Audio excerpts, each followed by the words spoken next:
Hi, this is Julie Winkle Giulioni, and welcome to this Click on Careers podcast. I couldn't be more pleased today to visit with Stan Slapp, and we could spend the bulk of this podcast just going through his credentials and background, but let me keep it brief. Stan is a certified management consultant and branding consultant.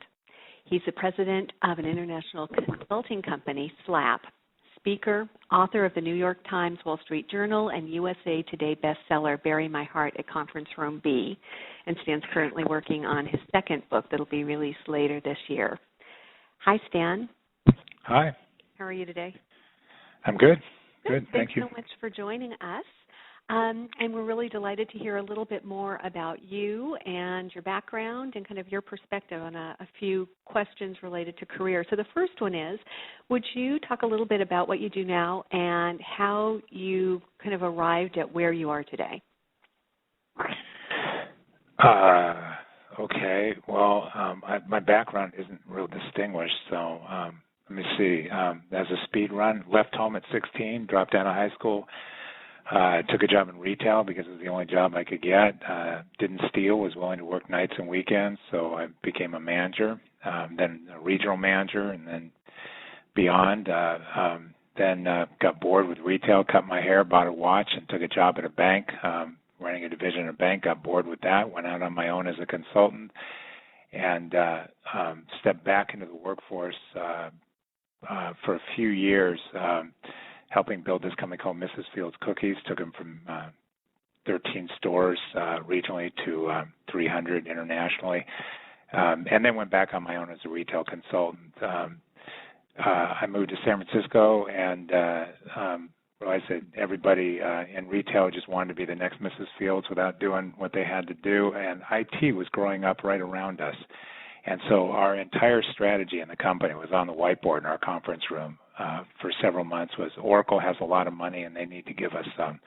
And so I met Ray Lane at Oracle, and he hired us to enroll the company's 40,000 people in 140 countries in the company's new strategic intent.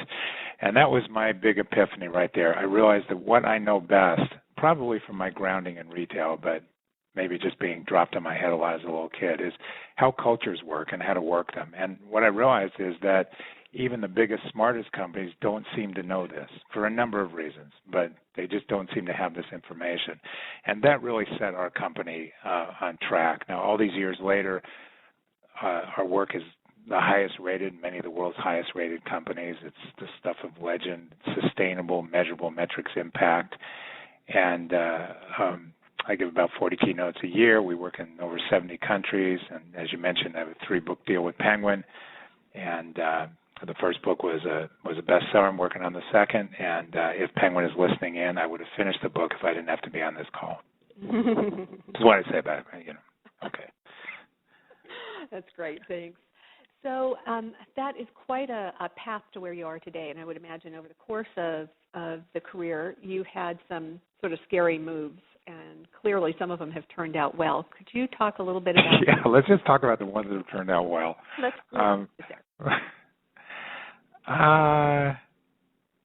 I think I had a couple of probably scary, I don't know if I realized it then, I'm twisted enough to confuse scary and exhilarating.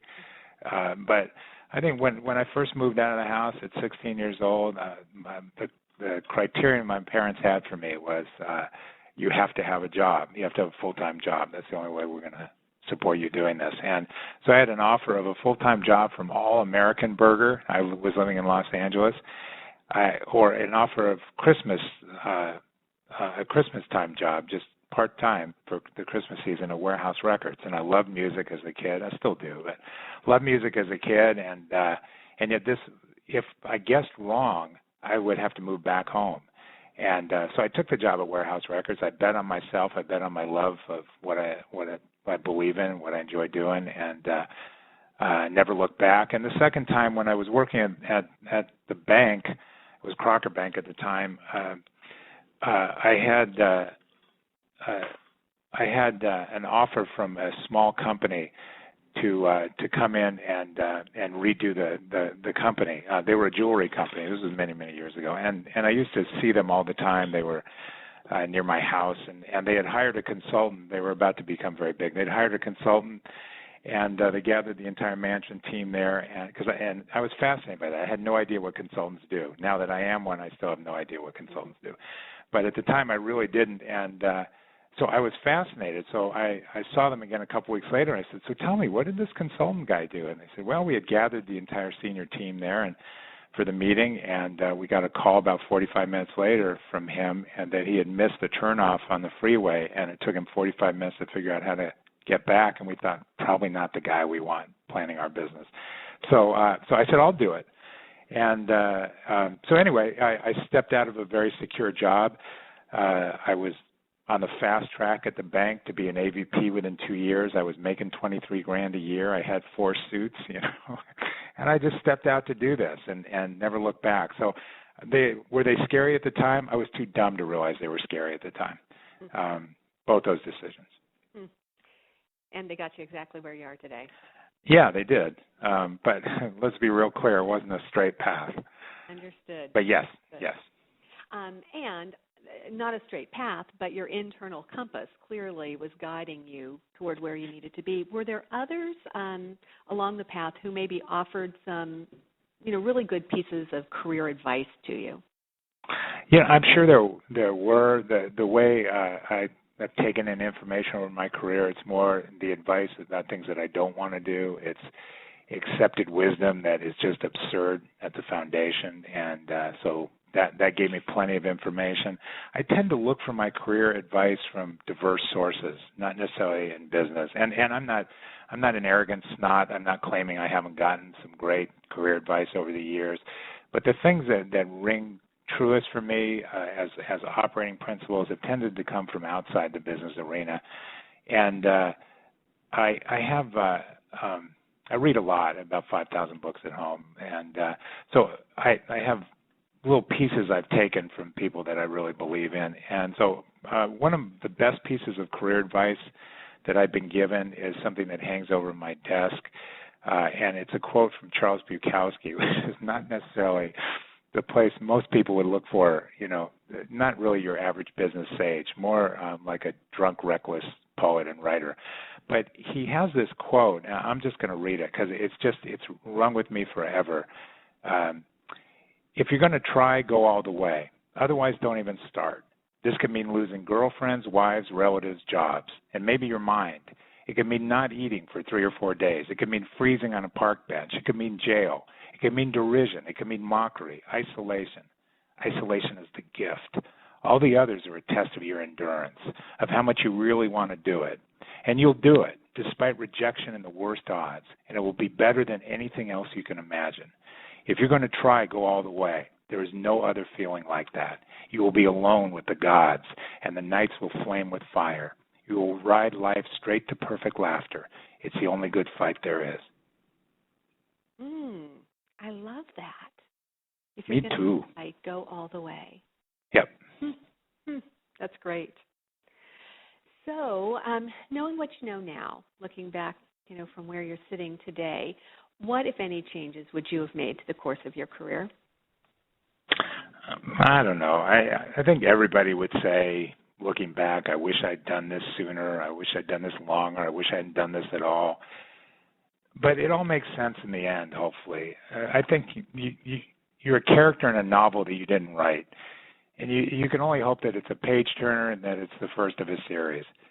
So I don't know what I would have done different. I think the key is to learn from what you have done, course correct as you need to, suck down those lessons, good and bad, and be open to evolving. Thank you. So as you work with organizations, around the world, what are some of the biggest career mistakes you see people making today? Well, if I'm working, I work a lot with the C-suite, so CEOs have their own career mistakes, especially if it's their first time as a CEO. But in general, I think that, and this was the subject of my first book, it's failing to live your values at work. And I'm not talking about values as soft stuff, and I'm not talking about values necessarily as morals. Morals are the right thing to do. Values are the right thing for you to do. And And the reason I believe this is so important and that I see people that are not allowed to be their intuitive, consistent best, and they don't bet on themselves because of a lack of self-awareness, and they're not dependable to the people around them, and they don't work with intention and the charisma and the confidence that comes from really knowing who you are and so knowing where you want to go. Values, real values, values are your very own definition of what life looks like when you live it exactly the way you want to. They're your very own source of safety, hope, and renewal. And so to not live your values is pretty much a diminished life for you and for anybody betting on you to really be your best. So why live those values at work? This is an excellent question to ask if your attorneys are planning an insanity defense. You spend over half your waking hours at work. Your life is happening to you right now. You don't get this time back. And so this is not soft stuff. This is the stuff of hardcore results. If you may be financially committed to your job, intellectually committed, physically committed, but if you want the deepest, the real, the biggest commitment, which is emotional commitment, that's only going to come from you being able to bring the best of what your life gives you to work, to live your deepest values in relationship with your company and at the environment at work. And if you're able to turn your job into a mechanism for fulfilling your deepest personal values, you are going to protect that mechanism. You're not going to walk away from that mechanism and go to another job. And you're going to do everything you can to protect the company that's the place where you can do this. And since you can't do that without support from your people, you got to turn those values into some promise of better working conditions for them in order for them to support your ability to live your values. Then you stop being just a replaceable commodity to your people. Then your people want to protect you. And so this is really the stuff of hardcore results, as I said. You will care more about the success of your company because knowingly or unknowingly your company is able to do this for you now because you've wired it this way. And your people will care more about you. The way they're going to keep you safe is by delivering on the performance goals that you set in front of them. And your humanity cannot be self-proclaimed. It only comes to life when you extend it to others. And so this is a process of extending it to the people around you. Your company, it may be a good company. You may work for a good company, but your company is not a benign environment. It's got its own life force, its own priorities, its own concerns, which are more about protecting itself than protecting you and your ability to live what's most important to you. So because it's not in a benign environment, living your values can't be a passive process. And there's no safe container to put your values while you're at work. If you're not living them at work, that's going to leak on you. And so your life isn't going to get graded on the curve. You cannot subordinate or compromise what's really important to you half your waking hours and then turn it on again like a garage door opener when you pull in your driveway at the end of another enriching day of meetings. If you're not living your values at work, you're not living them. And that's a really work-life balance. Work-life balance is not escaping from work. Work-life balance is living the way you really want to, whether you're at work or not at work. And if you don't know what's true for you, then everyone else has unusual influence. If you're not on your own agenda, you're prey to everybody else's. So what I'd say to anybody listening to this is I don't want to act all emotionally involved on this call. That's actually a violation of my parole. I'm not allowed to do that anymore. But I will say this. This is your one and only precious life. Someone is going to decide how it's going to be lived. And that person had better be you. All right. And this is the subject of your first book, Bury My Heart at Conference Room B, right? It is. For anyone who wants more information about it. So clearly, figuring out how to live one's deepest values and in the process help others do that in the workplace seems like a key priority from your perspective. Are there some other skills or traits that people should develop to ensure that they can be successful either in the learning or in leadership roles going into the future? Well, I'd say if you're in a leadership role, it's to recognize that there is more mythology, misdirection, superstition, and generalized academic babble about leadership than almost any business subject, probably running neck and neck with branding. And leadership in and of itself is meaningless. What leadership provides is critical. And what leadership provides is emotional commitment. That when companies say they want their managers to be leaders, they don't really want them to be leaders. They want them to do the things that leaders do. And understanding really how to do that, how to deliver that, and understanding you have to deliver something to yourself first is what's most critical. Your employees will give it up for you as a leader the way they'll never give it up for you as a manager. So not only will, if you really understand, if you bust through the corporate subversion of leadership and get down to what it's really all about and recognize that it's not simply a practice, it's not one more thing you have to do in your job as a manager, it's a purpose, it's a motivation.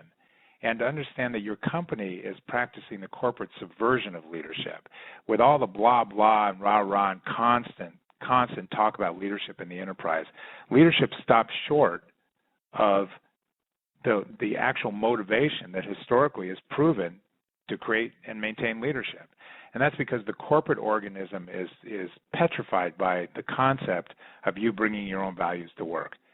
And that's because if we allow you to come in here and prioritize what's most important to you, then the company won't be most important to you. And actually, it's exactly the opposite. The company cannot always be the first cause. The manager's ability to fulfill what's most important to them must also be a cause. That's the only way the company's actually going to become a cause. So humanity is only undependable if you don't start from humanity in the first place. And so what I would say in terms of career advice about leadership is learn what real leadership is all about and practice real leadership, not the corporate subversion. Drive it from purpose. Don't just start and end with the practice of leadership. And if that's the case, you'll work with a sense of confidence that managers just never approach, and you'll be able to get things from your people that managers never even dream of. The other thing that I would say is most important, that is missing most often as a competency that we see, and my clients are many of the world's biggest companies, so I see this a lot, and that is really an understanding of an employee culture, how an employee culture works and how to work it. An employee culture is not just a collection of employees. When it falls under the organizing framework of culture, it means those employees are smarter than just a bunch of employees, and it means that they're more protective because a culture exists to protect itself than just a bunch of employees. It also means that those employees are more resistant to standard management methods of influence than just a bunch of employees. And it's not up to the employee culture to understand the business logic at any given time. It's up to the business to understand the employee culture's logic. And that's a critical distinction. Neither business logic nor management authority nor any compelling competitive urgency will ever convince an employee culture to adopt a corporate cause as if it were its own. If you want the employee culture to buy something, then you have to know how to sell it to them and really recognize that a culture is really the most rational organism in the world. It's objective, it's agnostic, it'll give you what you want, but you have to give it what it wants first. And what it wants is probably not what you think it wants. But that's the difference between compliance and defiance. And every strategy and every goal that you have in the company, whether it's a macro goal or whether you get the handoff anywhere in management, depends on the willingness of the employee culture to embrace it, course correct it, and represent it with its own good name to your customers. So really understanding, gaining that competence, if your job involves achieving results through others and those others work for you, gaining an understanding, a real-world understanding of how and why a culture chooses to buy or reject a strategy or performance goal or any management plan is the most critical information you can have. Fascinating stuff, Stan. Can you take a minute just to tell us about your next book that you're working on? Sure. I signed a book with Penguin. I signed a three-book deal with Penguin. Clearly, they didn't hear me speak. They just saw the writing. I signed a 3-book deal with Penguin to write a book on the biggest issue in terms of gaining maximum commitment from these 3 cultures. So the first book, Bury My Heart at Conference Room B, was all about achieving emotional commitment from a manager culture. The second book on the employee culture is how to reliably gain the culture's fierce support for any strategy or performance goal. Now, the ultimate commitment from a customer culture is if it brands you. And the third book is all about how to gain that commitment from a customer culture. So it's based on the work that we really do for companies. That's great. And the title of your second book that comes out later this year? Don't know yet. Don't know yet. Fair enough. But it is not going to be new paradigms in excellence productivity, unleashing the potential of your workforce. I guarantee you that. Oh, that would definitely not be a Stan Slap title. Well, it's so not a Stan Slap title that people would think, oh, this guy's just goofing on us. I love this. But I'm not doing it anymore.